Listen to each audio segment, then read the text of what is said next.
Hey guys, this is Frenzy. Welcome back to Mighty Quest. So, a day after the new patch hit, all of my previous replays got completely wiped, so I thought I was going to have to wait quite a while until I was going to be able to do a video. However, last night I had about 30 people attack my castle, a ton of them die, and as you can see, all these little gold symbols are people who died in my dungeon. So I have a pretty good feel for where I need to improve, which is basically just this room. I only had one death in this room. Maybe tweak this little pole thing that I have going on here, because I only got 3 deaths there, and a couple down here as well.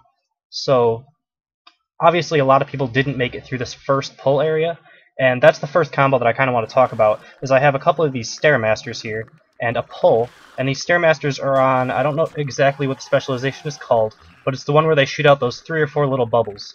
And those do just so much damage now. Their damage got tweaked a little bit, and all of their abilities got tweaked, and this actually seems to be working very well. They shoot these bubbles down, and you can see my Hungerbots turn towards the wall, so he delays just a little bit to be able to allow these guys to get at least 2 of their bubbles out each, which is 6 of those bubbles as they aggro into this zone.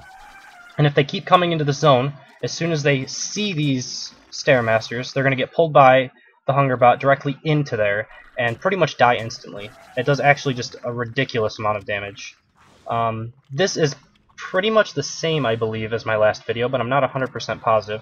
I believe I changed the positioning of this trap a little bit, maybe taken out one of my Cyclopses and added another Archer, but basically it's just a standard setup. And like I said, this room is probably going to get changed for my next stage in defense.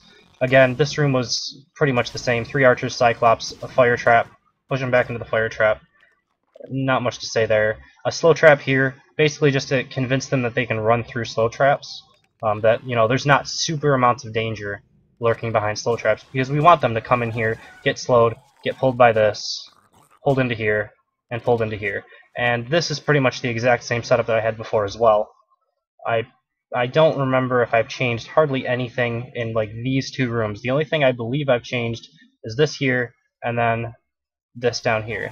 So this is my other kind of pull. Basically I have 3 kill zones, I would say, in my castle, and my boss room is kind of annoying as well. But this actually takes them into the boss room, aggroing, you know, 2 groups and the boss itself. And this one aggroes 3 groups. This is just really good DPS. But it doesn't take actually all that long to get through. If you know that this is coming, you kind of just cut back around the corner. You can kill the Debasers, Stairmasters, whatever you want to call them, kind of easily. So you kind of want to have some areas which take a little bit longer. So this one, they come in through the door, get pulled by this into the Spring Trap. Spring Trap throws them here. These 2 Debasers, again, just like at the start of my dungeon, throw out a couple of those, get pulled into those by this guy here. Another pull sets up for this, which throws them into the boss room. So let's look at a couple of replays, because I have a ton of replays, and I can just like kind of show off here how many times I won last night.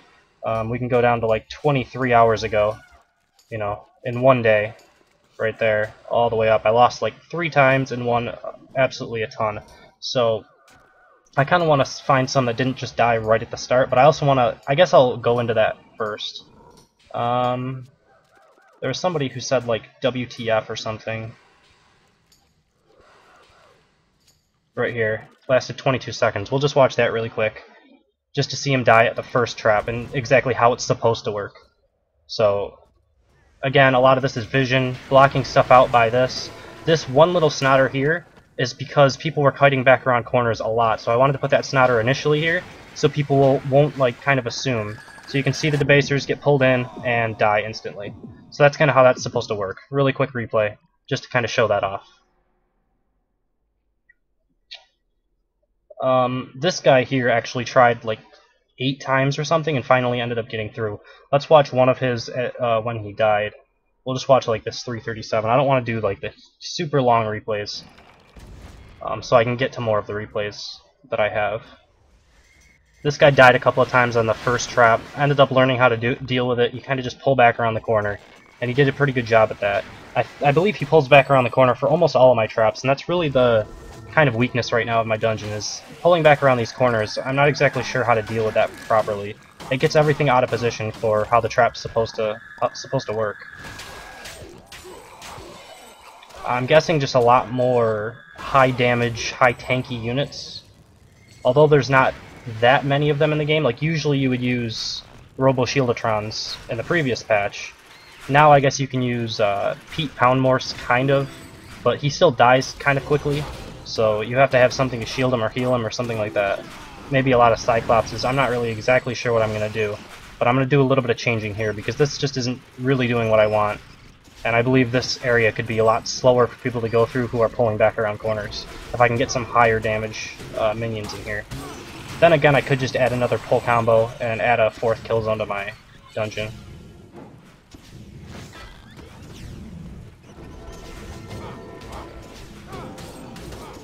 So he's just kind of getting through this by pulling back around corners. Not much you can do about that. If people are going to take it slowly through your dungeon, a lot of these traps setups won't work. It's the people who try to run fast through dungeons that have the trouble. Which is why I do want to try to add longer distances somehow, or maybe try to cut back this time a little bit. I'm not exactly sure what goes into this timer. I believe it's the amount of rooms you have. So maybe some rooms that take a little bit longer. Something like that, so that people are more rushed to get through my dungeon. So he goes around the spring trap all nicely. Again, this is probably his... Oh, he actually gets grabbed by that anyway, and does aggro these couple groups. But he may survive through this, because the replay isn't really close to being over. He's just kind of potioning as much as possible. And it looks like he'll be able to clean this up. So it wasn't the full 60 that you would normally get, it's only a few, only the 40. And the area of effect really deals with these archers well, so maybe down in there I might add some skeleton warriors, whatever they're called. I might do that. Just to add some more tankiness down there. I'm not even sure how tanky skeleton warriors are. A lot of this stuff I still have to test.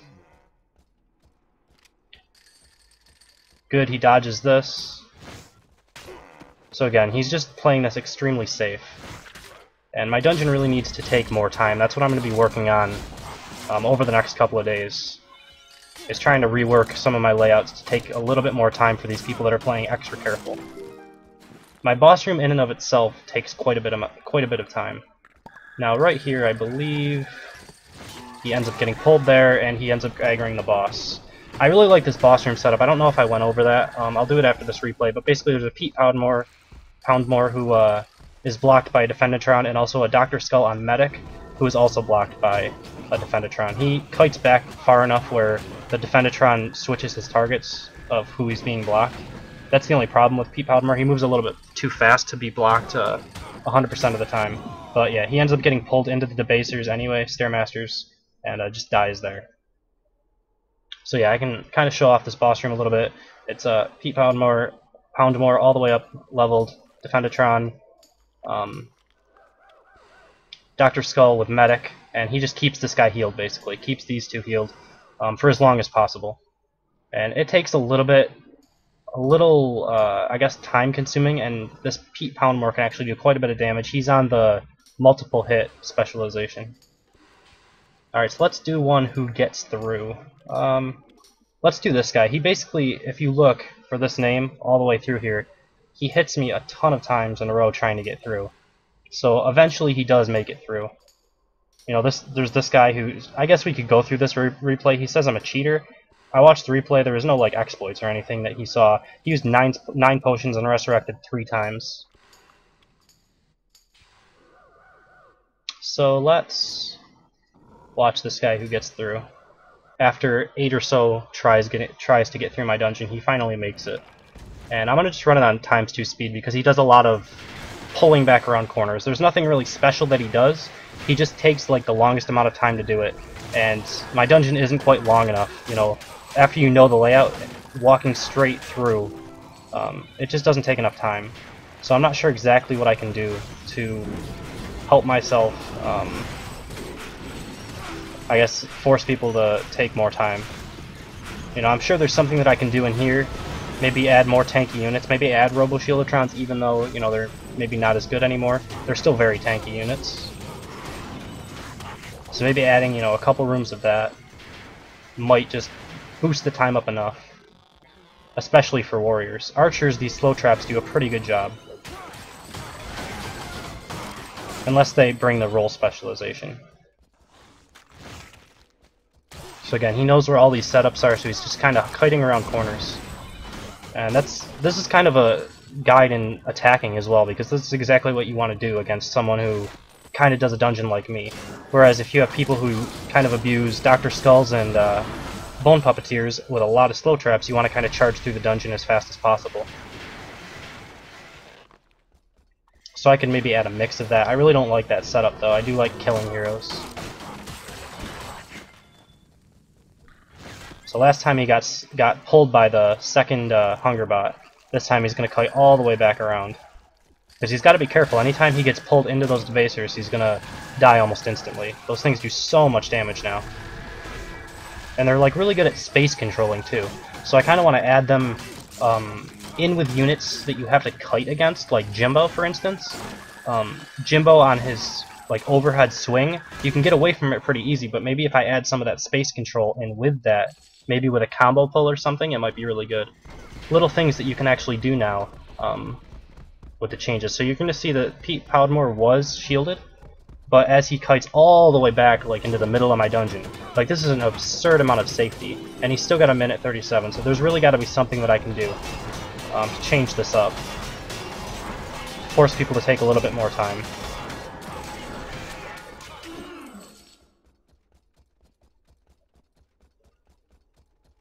And finally he does make it through.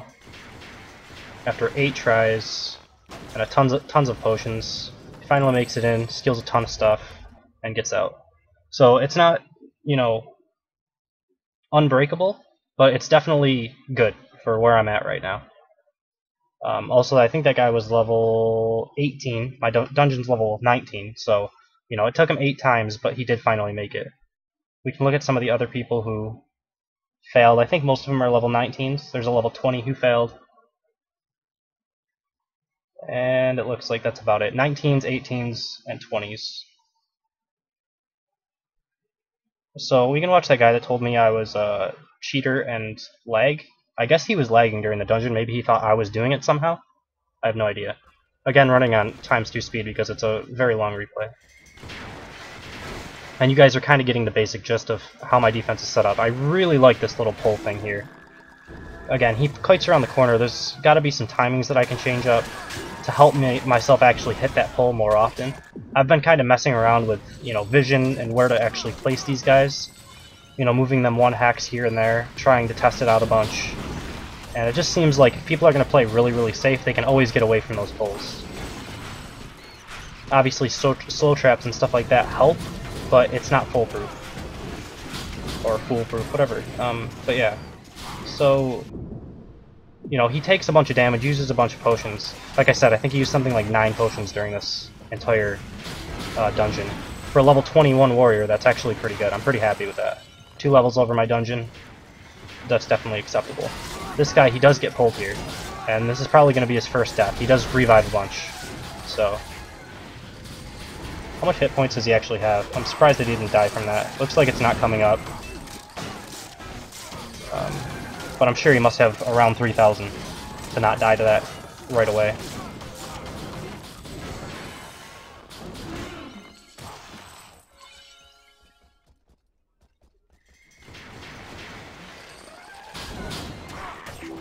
He just charges right into there. I'd say that's slightly dangerous for him to do. It works out for him this time. But I mean, if I had Cyclops ready to stun him or something like that, it might work. So I guess he must die to this a bunch. This is a pretty nasty combo, as you can see. Like, this Pete Poundmore is just laying into this guy.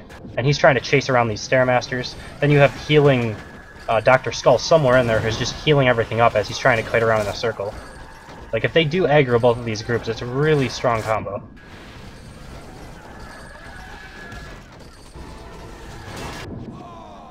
So he ends up dying, revives. And I guess this is where he thinks I'm a cheater because I'm using Medic. I mean, you can say maybe it's overpowered or something like that, but it's going to be overpowered and it works well. However, we did just see a warrior that was 2 levels or 3 levels under this guy do my dungeon in, you know, a decent way. You just have to learn how to deal with it. I don't think anything's so overpowered that it's broken at this point. You know, obviously if you're not geared up enough, you can't really do player castles. You have to do like dirt farms or something to actually farm up gear, which is kind of where I'm at right now. I can do like level 15 stuff,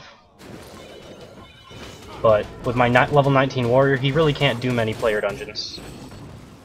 So I'm just kind of trying to farm up items at this point. And he finally makes it through after 9 potions, 3 deaths. And, alright. So we'll do one more. I don't know if we should do someone who makes it through. I think there was actually like an archer in here somewhere. This guy maybe. 5 resurrects. My god, 5 resurrects and 4 potions. For level 19. So we'll watch that one. So this guy probably dies at almost every point where he's supposed to die in my dungeon.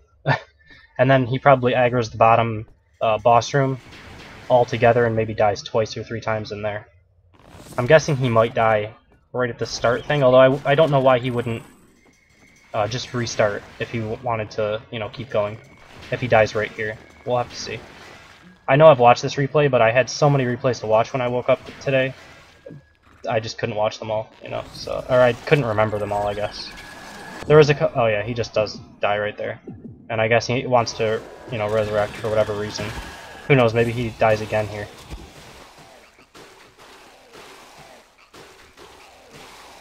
But yeah, there were some replays that I didn't watch. If they were, you know, 20 seconds or so, I knew they died in this first trap. So I didn't really have to watch them.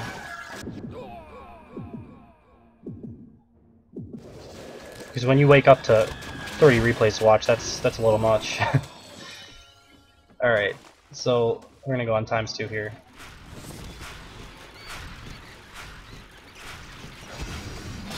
And that was a neat little dodge. I don't know if it was like super effective, but again, I'm really not happy with this room setup. I don't think you're ever gonna die in this room. It might take a reasonable amount of time, but I think I can, like, if I'm gonna set up an area where you're not gonna die, maybe I shouldn't even have archers. It does force out potions, but what does that really do for me? Not all that much. You know, that setup might not be too bad. I might leave that room. I have had... He does actually die. He's the only person who died there out of the 30 or so people who went through. But yeah, I don't really mind that setup over there, just because it seems to work out pretty well. He actually... Oh man. He used his... whatever this is, spiral shot, and he actually landed directly on that spring trap. Oh, I feel bad for this guy. And now he's just getting yanked all over the place. Not enough momentum to actually go down and aggro that third group, but that's pretty good. Oh, this poor guy. He's gonna run all the way back, probably looking for health globes. That's just too funny.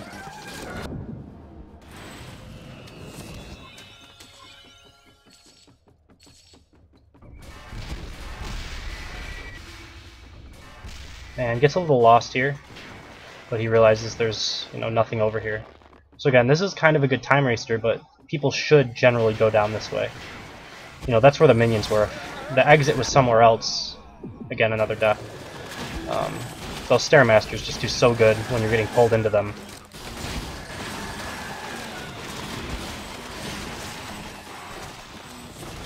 But yeah, if my monsters are down in the bottom and the exit is somewhere on the top, you can just walk around it if you don't get hit by the trap.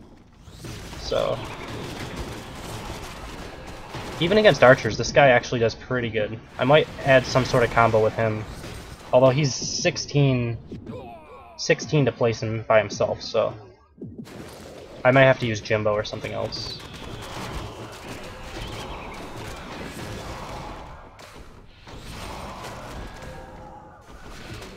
And then the Dr. Skull just healing up. It's so good. I don't think he doesn't even have enough DPS to actually get through this. I have to say, like, in these situations it does seem overpowered. But we saw, if you just kite all the way back to the point where Pete Podmore runs out of this, you know, out of this range. Yeah, he's gonna end up just dying right here. But yeah, Pete Poundmore, if you kite him back far enough, he'll run out of the range of these Defendatrons. And, it works pretty well. I remember seeing one replay where someone just kited to this corner here. And that's far enough. And then with this Dr. Skull actually spawning minions regardless, he spawns minions right when you aggro, this Defendatron will switch over to one of those minions if you get far enough away. So that's kind of the way to deal with this. I know this is going to be maybe a hot topic for people, that this is kind of overpowered, because they did increase the medic ability on both Puppeteers and Dr. Skulls, and it's pretty good right now. But I don't think it's so overpowered and broken that it needs a heavy nerf. I think that people just need to learn how to play against it. But yeah, there's my dungeon for level 215. I am at 235 right now. I have a bunch of life force, so I'm going to rework this area here and maybe add another group in here, something like that, maybe another debaser group, and do another pull here. Something like that might work. But yeah, I'm going to be working on all of this a little bit later on, and I'll get into a video for 235 when it comes up. I kind of want to try to keep my dungeon level around level 19.